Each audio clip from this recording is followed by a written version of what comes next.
21 years na handog po ako. Ito mga kapatid, siya raw ay isang handog sa iglesia. 21 years na daw siyang handog. Ang mga magulang ay may tungkulin. Ngunit nang tinanong siya kung anong tungkulin ng kanyang magulang, hindi niya alam. May isa pa. Tinanong din siya kung anong tungkulin niya. May tungkulin daw siya. Pero hindi rin niya alam kung anong tungkulin niya. Ito mga kapatid, panoorin niyo po ito. Yan So matanong kita brother, anong sekta ka galing? Dati po akong Iglesia ni Cristo ni Manalo. So since birth ka nandun, di ba? Oo, na ano po, 21 years na handog po ako.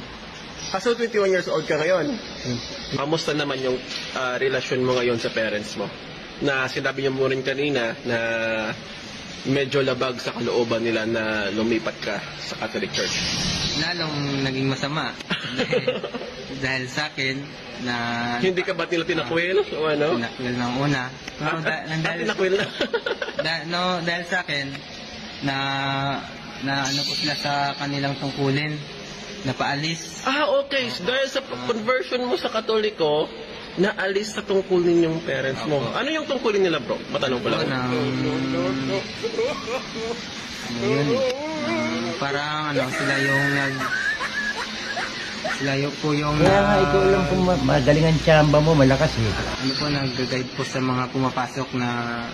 Okay. Hindi ko rin alam kung anong tawag dun eh. Pero may tawag dun eh, kumbaga yung nag-guide sa pumapasok. And then, ikaw dati, meron ka rin katungkulan sa iglesia nyo?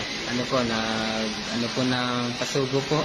Okay, yung namimigay ng namimigay ng pasugo. Yung namimigay ng pasugo. Okay. So,